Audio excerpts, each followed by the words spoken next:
divertido porque eu saí do Brasil falando um inglês meio macarrônico, achando que pelo menos entendia espanhol, e aí quando me colocaram em terra eu me descobri tendo que aprender espanhol na marra, porque senão eu não ia comer, não ia conseguir pedir comida nos restaurantes.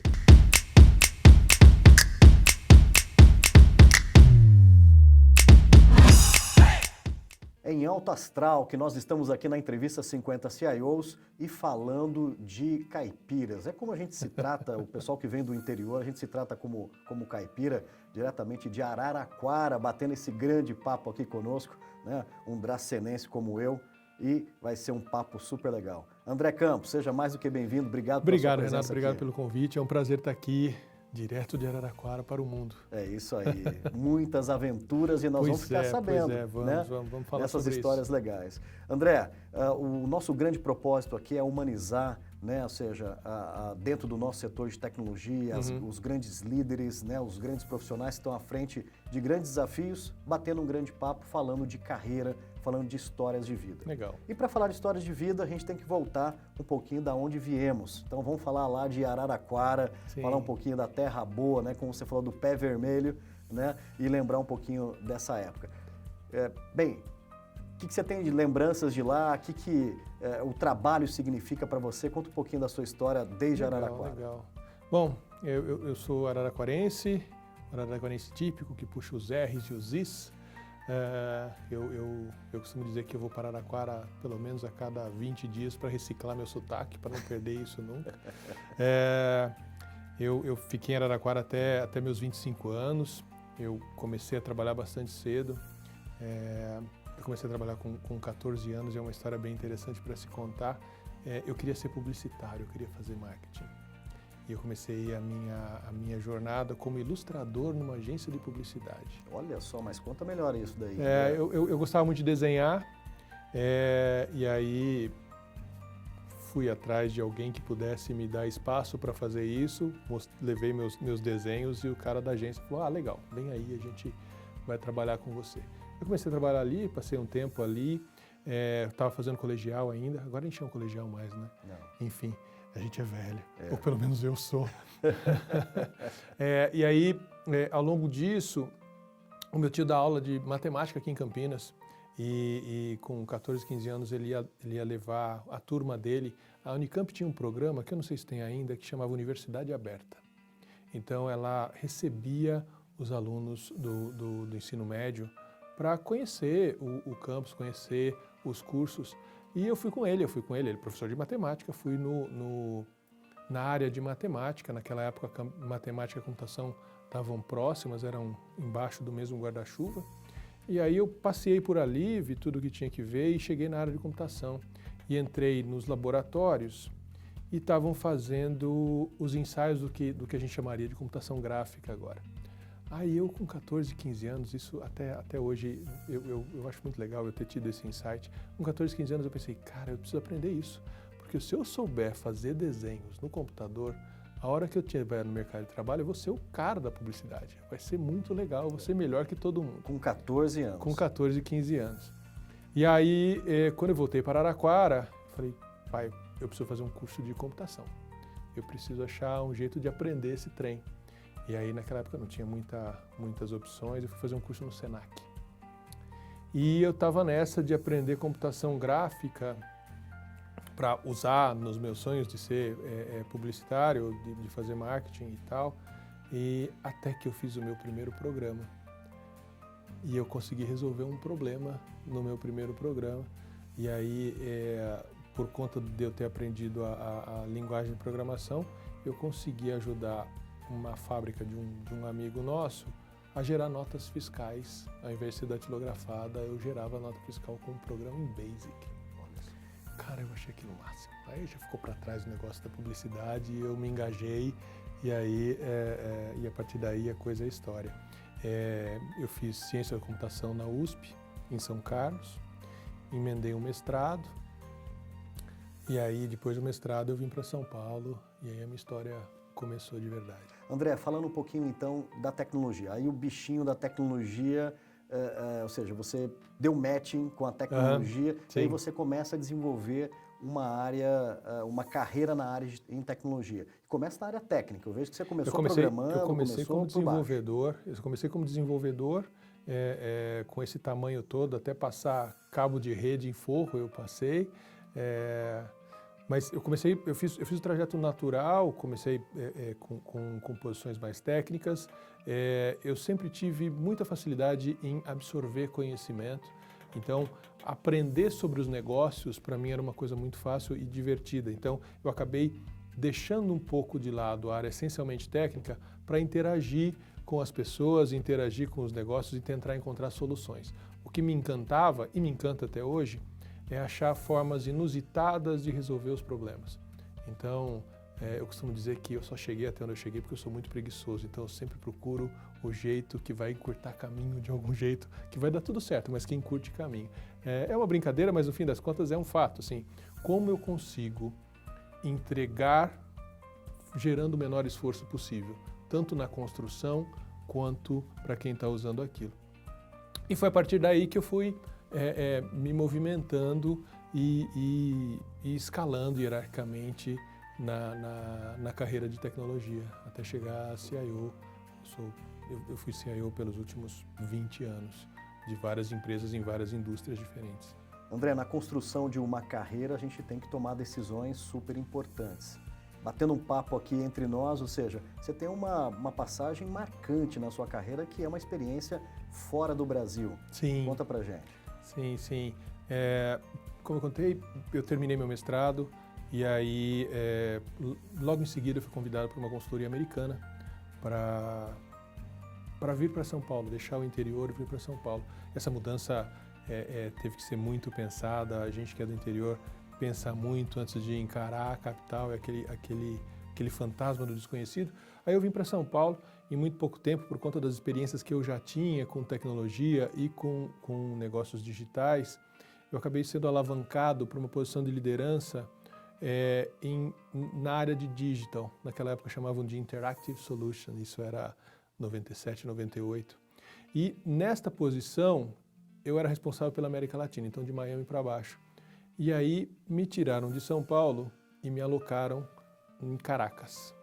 E foi minha primeira experiência fora do país. Eu fiquei ali a partir de Caracas tomando conta de toda a América Latina para projetos relacionados com digital por basicamente 2 anos, interagindo com todos os países. E foi divertido porque eu saí do Brasil falando um inglês meio macarrônico, achando que pelo menos entendia espanhol, e aí quando me colocaram em terra eu me descobri tendo que aprender espanhol na marra, porque senão eu não ia comer, não ia conseguir pedir comida nos restaurantes, e fui exposto a aprender inglês também na marra para poder interagir com os meus pares das outras áreas da empresa. Então foi uma experiência bem interessante.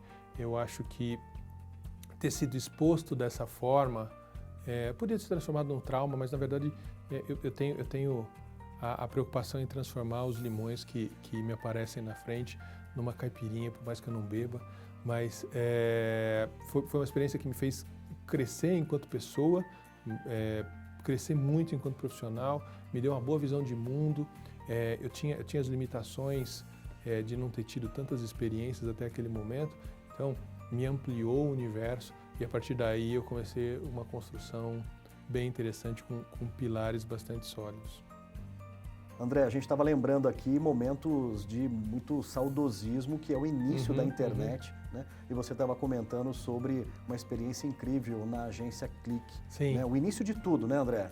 Sim, 99, 2000 acho que foi o início da internet aqui no Brasil, foi um grande boom da aplicação de internet, e eu tive o privilégio de estar ali num dos principais players, se não o principal player de internet naquele momento.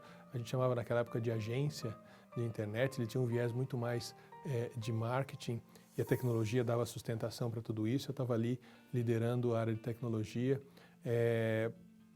participei de projetos bem interessantes que mudaram muito a forma como a gente relaciona com a internet no Brasil. Então, o lançamento do portal do IG, o IG tinha várias lojas de comércio eletrônico, então IG Pizza, IG Flores, um dos primeiros marketplaces era o do IG, então todos esses projetos. A configuração do Celta com a GM foi um projeto bem interessante lá de trás.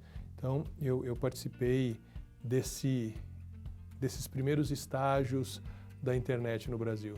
Foi bem interessante. E é legal ver que esses conceitos vêm se solidificando ao longo do tempo.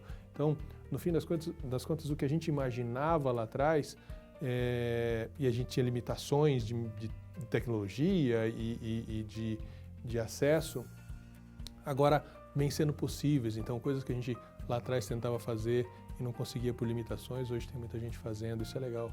Isso é legal de ver acontecendo. André, você sabe que é uma das grandes razões de nós nos encontrarmos aqui, que é exatamente mostrar um trabalho árduo de anos, de 10, 20, 30 Sem anos, dúvida. para nós podermos estar usufruindo de códigos, de metodologias, Sim. de plataformas, de facilidades, de virtualizações, ou seja, de recursos, né, para entregar uma ótima experiência para o cliente. Né? E é tudo isso, é tudo relacionado com a experiência, assim.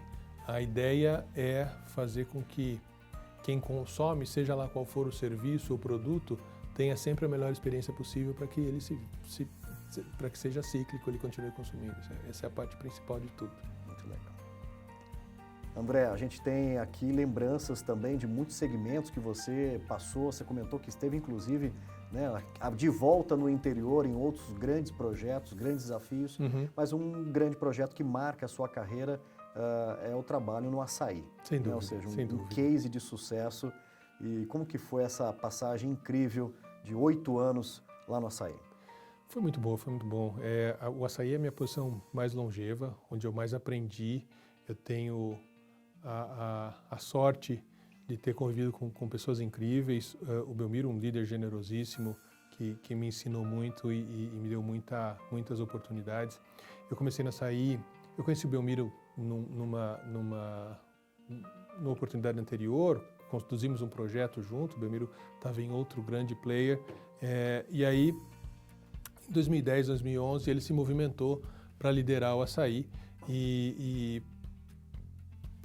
pela convivência positiva que nós tivemos no passado, pelo resultado que conseguimos entregar conjuntamente, ele acabou me convidando para liderar o TI do açaí, que naquele momento era uma empresa que estava começando a se estruturar, começando a se organizar para se transformar nessa gigante que é hoje. Quando eu cheguei no açaí, éramos perto de 50 lojas, um faturamento perto de 3 bi. Ao longo desses 8 anos, a gente teve um crescimento intenso, duplo dígito alto, ano sobre ano, várias inaugurações. Quando eu deixei o açaí, éramos 200 e tantas lojas com faturamento de 45 bi. Foi um crescimento gigantesco. Eu aprendi muito ali sobre como gerenciar uma operação daquela dimensão. O açaí é uma das grandes empresas do Brasil, é a segunda maior varejo do Brasil, não só em faturamento, mas em operações. Tinha uma coisa que eu usava muito em apresentações que eu ia fazer, às vezes me pediam para falar um pouco sobre o case e tal. Eu dizia, olha, num ano passa mais clientes dentro do açaí do que em todos os parques da Disney. Então, são números assustadores. E conduzir a operação sem que o volume impactasse a estrutura de tecnologia era um grande desafio, mas eu sempre tive a preocupação de gerar inovação, de agregar coisas para o negócio. Eu tive a oportunidade, com parceria com o Belmiro e com todos os outros líderes do C-Level, poder gerar ações de melhorar o relacionamento com os nossos fornecedores, melhorar a interação com os nossos clientes, melhorar a vida do público interno do açaí. Foi uma experiência bem interessante. Eu entrei já vivido em tecnologia, em gestão, mas sem dúvida aquilo foi um divisor de águas na minha carreira. Expandindo barreiras, estimulando a comunicação e levando a voz das pessoas cada vez mais longe. Conte com a NetGlobe para conectar pessoas, engajar equipes e deixar o seu legado. NetGlobe, 20 anos conectando pessoas. André, um momento super importante é deixar uma mensagem para essas novas gerações, quase que fazendo um convite, mas também né, alertando para pontos importantes para o mundo da tecnologia.